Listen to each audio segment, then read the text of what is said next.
چچی بولی، میرے سردار جی، پھر جو کچھ بھی کرنا ہے اپنے چچا کے آنے سے پہلے ہی کر لو، پھر آپ کو واپس بھی جانا ہے۔ ان کی بات نے مجھے چونکا دیا۔ مجھے لگا شاید چچی نے کچھ اور کہا ہے اور مجھے سننے میں غلطی ہو رہی ہے، ورنہ مجھے اس طرح سے رضامند ہونے کی ہرگز بھی توقع نہیں تھی۔ میں نے چچی کے کندھے پر ہاتھ رکھ کر کہا، نہیں چچی جی، میں جلدی میں تو آپ سے کچھ بھی نہیں کرنا چاہوں گا، آپ کی اس خوبصورتی کے ساتھ مکمل لطف اندوز ہونا چاہوں گا۔ انہوں نے کہا، جیسے ہمارے سردار کی مرضی، بس اپنی اس کنیز کو یاد ضرور رکھیے گا۔ شوخی اور مستی سے کہتی ہوئی چچی اٹھ کر کھڑی ہوئیں تو میری نظر ان پر چلی گئی۔ ان کی کیسٹ پھنسی ہوئی تھی۔ چچی ابھی ایک قدم چلنے ہی لگی تھی، اچانک وہ لڑکھڑا کر واپس میرے اوپر آ گریں۔ جیسے ہی میں نے ان کو سنبھالنے کے لیے اپنے ہاتھ آگے بڑھائے تو میرے ہاتھ ان پر آ گئے۔ میں نے ان کو پکڑ کر سنبھالا اور کھڑا کیا اور ان کے پیچھے میں کھڑا ہو گیا۔ میرے ہاتھ ابھی بھی اپنی پہلی والی پوزیشن پر تھے۔ میں ابھی بھی ان کے پیچھے کھڑا ہوا تھا۔ میں پوری طرح تیار ہو چکا تھا، ان کو سنبھالنے کے چکر میں پوری فارم میں آ چکا تھا۔ میں نے ان سے پوچھا، آپ کو کیا ہوا ہے؟ ان کو سہارا دیتے ہوئے ساتھ بیڈ کی طرف لے جانے لگا۔ وہ بہت مشکل سے چلتے ہوئے مجھ کو بتانے لگیں، سردار جی، آپ کے پاس بیٹھنے سے میرا پاؤں سن ہو گیا تھا اور اس کے چلنے سے میں چکر کھا کر گرنے لگی تھی۔ بیڈ کے پاس پہنچ کر میں نے ان کو بیڈ پر بٹھایا تو وہ سائڈ کے بل تکیے کے اوپر گر گئیں۔ میں نے ان کو پکڑ کر اوپر کیا اور ان کو سیدھا بیڈ پر لٹا دیا۔ سیدھا لٹاتے ہی میری نظر ان کے خوبصورت پر پڑی۔ میرے 14 طبق روشن ہو گئے۔ وہ بہت خوبصورت تھیں۔ میں بیڈ کے پاس کھڑا اپنی آنکھیں پھاڑے ندیدوں کی طرح ان کو دیکھ رہا تھا۔ مجھے اپنے چھوٹو کا بھی احساس نہیں تھا، جو پوری فارم میں تھا اور لہرا رہا تھا۔ نہ ہی مجھے یہ احساس تھا کہ چچی مجھے دیکھ رہی ہیں اور میری نظروں کو اپنے اوپر محسوس کر رہی ہیں۔ مجھے تب ہوش آیا جب انہوں نے میرا ہاتھ پکڑا۔ میں نے چونک کر ان کی طرف دیکھا تو وہ نشیلی آنکھوں سے میری طرف دیکھ رہی تھیں۔ اس سے پہلے کہ میں کچھ سمجھتا، انہوں نے میرا ہاتھ کھینچ کر مجھے اوپر گرا لیا۔ میں ان کے اوپر جا گرا۔ میرا چہرہ ان کے چہرے کے اوپر تھا۔ میں حیرانگی سے ان کی آنکھوں میں آنکھیں ڈالے ان کی طرف سوالیہ نظروں سے دیکھے جا رہا تھا۔ چند لمحے میں ہم دونوں اسی عالم میں ایک دوسرے کو دیکھتے رہے۔ پھر وہ مدہوش آواز میں بولیں، سردار جی، آپ دور کھڑے مجھے اتنے غور سے دیکھ رہے ہو، قریب آ کر دیکھ لو۔ پھر میں نے کہا، نہیں چچی، اگر چچا یہاں آ گئے یا پھر آپ کی بیٹیوں میں سے کوئی آ گیا تو ہمارے لیے اچھا نہیں ہوگا۔ وہ بولی، سردار جی، یہ بات اس کو بھی تو سمجھاؤ جو کب سے پوری طرح کھڑا ہے۔ دیکھو اس کو کیسے بے قراری سے میچ کھیلنے کے لیے مچل رہا ہے۔ اور ساتھ ہی چچی نے میری گردن سے پکڑ کر مجھے مزید اپنے قریب کیا اور لگیں۔ میں نے وقت کی نزاکت کو سمجھتے ہوئے اپنا سر پیچھے کرنے کی کافی کوشش کی، مگر ان کا ہاتھ میری گردن کے پیچھے تھا اور ان کی گرفت کافی مضبوط تھی۔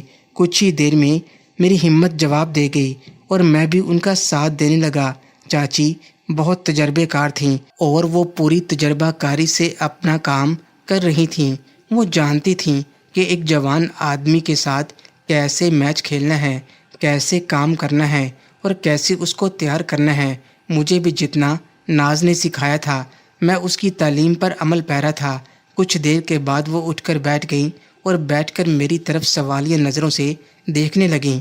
میں نے ان کو بیڈ سے اتر کر کارپیٹ پر کھڑا ہونے کا کہا۔ جیسے ہی وہ کھڑی ہوئیں ہم دونوں نے پھر سے اپنا کام کرنا شروع کر دیا۔ اب میرے ہاتھ آزادانہ گھوم رہے تھے۔ پیچھے والی گراؤنڈ بہت بڑی تھی جس کو میں مٹھی میں بھر رہا تھا۔ کچھ دیر کے بعد انہوں نے مجھے کرنا شروع کر دیا۔ پھر چچی نے وہ کیا جس سے مجھے بہت مزہ آیا۔ ان کی زبان جیسے ہی پھیرنا شروع ہوئی میں ہواؤں میں اڑنے لگا اور مجھے سمجھ آ گئی کہ عورتیں اس کام سے اتنا خوش کیوں ہوتی ہیں۔ میری آوازیں خود بخود میرے منہ سے نکلنے لگیں۔ انہوں نے میری طرف دیکھا اور بولی، سردار جی، کیا بہت مزہ آ رہا ہے؟ میرے منہ سے خود بخود نکلا، جی چچی جان، بہت زیادہ، میں زندگی میں پہلی دفعہ یہ محسوس کر رہا ہوں۔ وہ بولی، سردار جی ابھی آگے آگے دیکھنا، تمہیں وہ پیار دوں گی جو آج سے پہلے تم نے کبھی کسی سے نہیں لیا ہوگا۔ چچی کی بات سن کر مجھے ناز کا خیال آیا، جب میں اس کے ساتھ میچ کھیلتا تھا تو مجھے یہ احساس کیوں نہیں ہوتا؟ تو تھوڑی دیر سوچنے کے بعد مجھے اس کا جواب مل گیا۔ اس کا جواب یہ تھا، ناز شاید کسی کے کہنے پر میرے ساتھ وہ سب کچھ کرنے پر مجبور تھی، لیکن ادھر چچی جان میری محبت میں میرے ساتھ یہ سب کچھ کر رہی تھیں۔ اور پھر چچی نے کاٹنا شروع کر دیا۔ میں بہت خوش ہو رہا تھا۔ انہوں نے پھر فاتحانہ نظروں سے میری طرف دیکھا اور میری طرف مسکرا کر اپنا کام کرنا شروع کر دیا۔ وہ آہستہ آہستہ اوپر سے نیچے آ رہی تھیں، میری کانپنا شروع ہو گئی۔ مجھے کتنا مزہ آ رہا تھا کہ لفظوں میں بیان نہیں کر سکتا۔ اس کے بعد انہوں نے مجھے مکمل طور پر کر دیا۔ جیسے ہی ان کی نظر اس پر پڑی تو ان کی آنکھیں پھٹی کی پھٹی رہ گئیں۔ وہ اس کو ادھر ادھر کرتے ہوئے ہر زاویے سے دیکھنے لگیں۔ میں ان کی طرف دیکھ رہا تھا اور وہ اس کی طرف۔ تھوڑی دیر بعد انہوں نے میری طرف دیکھا اور اس کو پکڑتے ہوئے کہنے لگیں، سردار جی تمہارا کمال کا ہے۔ میں اب سمجھی کہ گلناز کا وہ حال کیسے ہوا تھا۔ ان کی بات سن کر مجھے 11,000 وولٹ کا جھٹکا لگا اور میں بے اختیار ایک قدم پیچھے ہٹا۔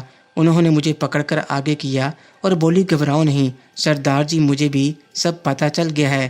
جب آپ لوگ شاپنگ کے لیے گئے تھے تو میں کچھ دیر کے لیے آپ کی حویلی آئی تھی۔ میں حیران ہوتے ہوئے بولا، مگر آپ کو کیسے پتہ چلا؟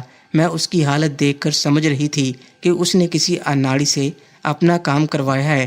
میں نے حیران ہوتے ہوئے کہا، مگر آپ کو کس نے کہا؟ لیکن میں نے اس کا کام کیا۔ انہوں نے کہا، مجھے گلناز نے خود بتایا تھا۔ وہ پھر بولی، سردار جی بس اب چھوڑو اس بات کو اور چپ کر کے انجوائے کرو۔ میں نے بھی موقع کی مناسبت سے خاموش رہنا مناسب سمجھا۔ چاچی لولی پاپ والا کام کر رہی تھیں۔ اچانک میں نے جوش میں آ کر ایک زوردار لگایا۔ ایسا کرنے سے ان کی آنکھیں باہر آ گئیں۔ انہوں نے مجھے پیچھے کیا۔ میرے ایسا کرنے سے ان کی حالت خراب ہو گئی تھی۔ میں پیچھے کھڑا ان کو دیکھ رہا تھا۔ کچھ دیر کے بعد میں نے ان کو پکڑ کر اوپر اٹھایا اور ان کا منہ صاف کرتے ہوئے بولا، کیا ہوا چچی؟ مجھے واش روم کا کہہ کر واش روم کی طرف چلی گئی اور میں بیڈ پر بیٹھ کر ان کا انتظار کرنے لگا۔ کچھ دیر بعد وہ واپس آئیں اور میری طرف دیکھتے ہوئے بولیں، سردار جی آپ نے تو مجھے مارنے پر اتر آئے ہیں۔ میں نے کہا، آپ نے تو مجھے ویسے ہی پاگل کر دیا تھا تو مدہوشی میں پتہ نہیں چلا۔ ویسے چچی جان آپ اس کام میں بہت مہارت رکھتی ہیں۔ چچی اپنی تعریف سن کر خوش ہو گئیں اور بڑے معزز انداز میں بولیں، سردار جی اس حساب سے تو آپ نے ابھی تک کچھ سیکھا نہیں ہے۔ چچی اب بہت پیار سے کھلے لفظوں میں مجھ سے گفتگو کر رہی تھیں۔ وہ ابھی تک مکمل لباس میں تھیں۔ وہ بیڈ پر بیٹھ گئیں تو میں بھی ان کے ساتھ بیڈ پر بیٹھ گیا اور ان کے ہاتھ کو پکڑتے ہوئے بولا، کیا آپ مجھ سے ناراض ہیں؟